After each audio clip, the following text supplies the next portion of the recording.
As a One Piece watcher and fan, let me ask you this. Do you think that the Straw Hats are living up to their full potential? Because if the answer is no, I don't think you're alone. Don't get me wrong, I know the Straw Hats are doing phenomenally well right now, but as we're seeing both in the manga and the anime, there's just these little feelings that they're not quite at the level they need to be at. And like I said, these aren't major developmental things, these are just little signs that maybe the characters haven't hit their full stride yet, and I think the best way to examine that is by looking at the Rocks Pirates, the ultimate benchmark in One Piece for pirates. But before we begin into that, please go ahead and subscribe to the channel and like the video so this gets out to more One Piece fans and we can have this conversation. Now, on the face of it, I know a lot of people would say, why compare them to the Rocks Pirates? Why not to the Roger Pirates or even other prominent Marines, so on and so forth? And the answer is really simple. There is no other context to compare such a strong and powerful crew, it's a bit of a loose word with the Rocks Pirates, but still, that were all together at the same time. A lot of the other, vast instances of powerful pirates that are together are usually like pirate alliances.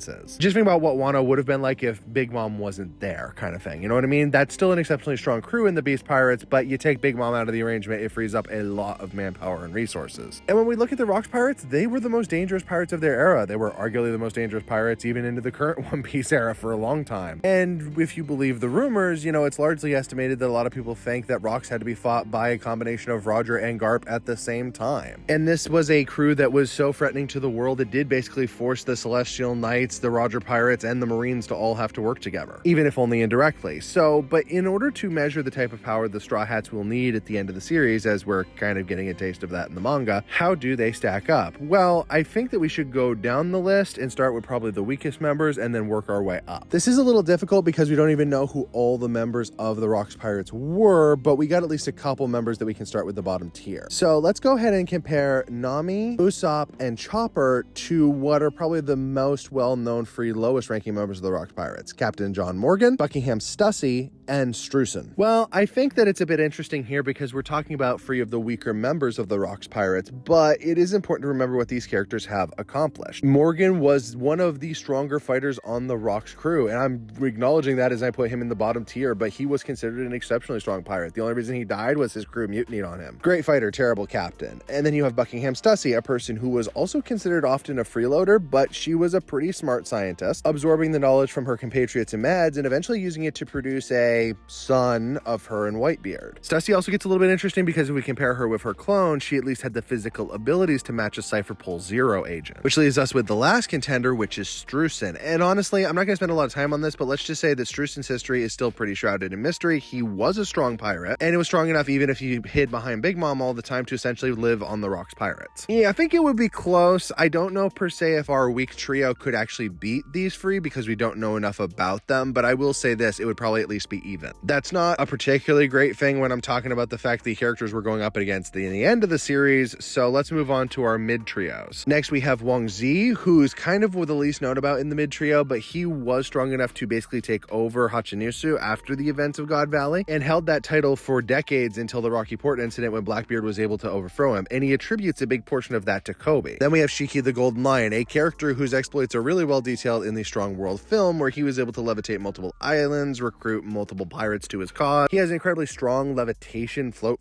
devil fruit, which basically lets him float anything that's non-living and himself, and he's a master of multiple sword style. And then we have Gloriosa, an Empress of Amazon Lily, who presumably has advanced versions of armament and observation hockey and probably Conqueror's hockey. Yeah, these three really are more heavy hitters, and we're going to stack them up against Brooke, Frankie, and Robin. Let's be honest, when I said that out loud, you probably realized it isn't really a contest. Any one of the Rocks trio here listed would probably be trouble for all three of these characters. If they had to fight one-on-one, I really don't think they'd be capable of doing it. In any arrangement of any of them, they're all that strong, and these current Straw Hats aren't. None of the mid-trio possess hockey, none of the mid-trio possess any advanced abilities that lead me to believe they could contend with people who do, so they have a grading curve of their own to get over, at least in bare minimum of locking those advanced skills. Don't get me wrong, I love the possible advancement for Frankie, I love Demano Fleur, but they're not taking the edge here. Which is very fortunate as it happens to leave us then with our upper trio, and this is where we're going to get kind of interesting, because the upper trio of the Rocks Pirates was Big Mom with, well, let's be honest, not as advanced hockey, but yeah, probably advanced Conqueror's observation and armament hockey, plus her Soul Fruit Devil Fruit, plus her huge size and physical ability, act with, to be honest, very apt intelligence and intellect capability. Then we have Whitebeard, who is the vice captain or the closest thing the Rocks Pirates had to one. Again, physical size and strength. He had his Tremor fruit at this point, or at least we speculate he did, which made him exceedingly strong and dangerous. And yeah, he also had advanced forms of hockey, probably about on par with what he had at his old age when he'd fallen off from his prime. Then we get Kaido, which is a bit interesting because he's the only one that didn't have his devil fruit yet, but he was a monster. He was regularly captured by the Marines by letting them do that solely so he could eat. He'd always break out. He could basically trash anybody he wanted to until the Rocks Pirate. The fruit just kicked that up to an 11, but he was already super dangerous. And now we get to compare them to our monster trio. While there's no accounting for physical height and ability because that can be overcome, it is worth noting that I don't really think any of them are quite on par. I think Sanji and Big Mom are kind of comparable, but let's be honest, Sanji does not have the extra feature of a devil fruit. But if we set that to the side one moment, we could use his Germa genetics as a substitute. But even if we did, he lacks Conqueror's Hockey and Advanced Armament Hockey, and he displays no aptitude with Advanced Observation Hockey, even though he should have it. Zoro is also kind of coming up short here. He's gotten so extremely strong just like Sanji has, but again, you know, we're seeing him struggle against Lucci on Egghead, even if that is not pulling up his full effort, and I don't think he could fight Mihawk right now, at least not win, and I think that that's a big deal. He's not quite capable of being as terrifying on his own as Whitebeard is here. And then we can compare Jinbei and Kaido, which is actually a fairly smooth comparison, as both were kind of experts of martial combat and didn't have devil fruits at the time. Even if we make the case argument that at 15, Kaido did not have his level of hockey mastery that Jinbei clearly does now, along with Fishman Jujutsu, I don't necessarily think it's an apt comparison. True, Kaido did get caught a lot of the time specifically to feed, but, you know, he could break out whenever he wanted to. Jinbei got pretty much held and impelled down. There's also the contention that, you know, Kaido did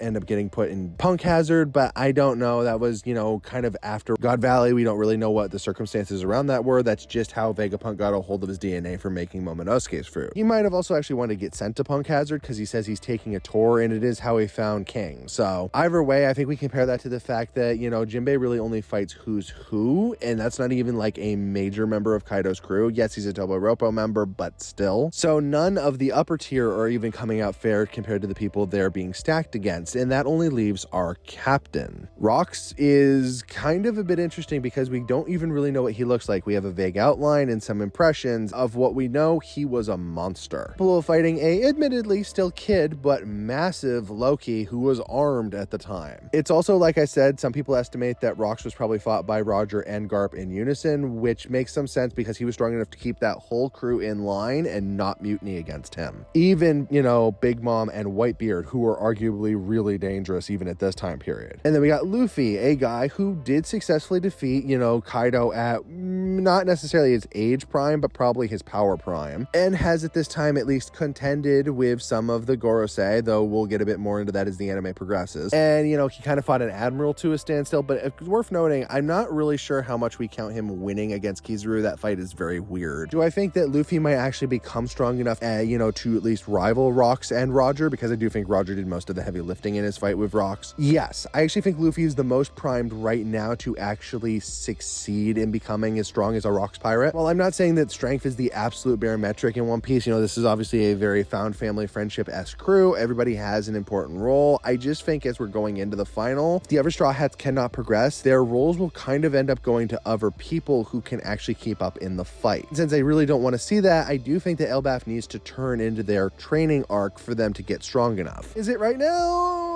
I have doubts, but we'll see how this pans out. Now, Elbaf is still shaping up in the manga to be very similar to Egghead, where it's going to be a very Luffy-centric doing everything arc, which honestly is not what we need right now. But if you liked the video, go ahead and hit the like button and subscribe to the channel because I got plenty more like this coming, including if you want to know what happened to the original Rocks Pirates after God Valley.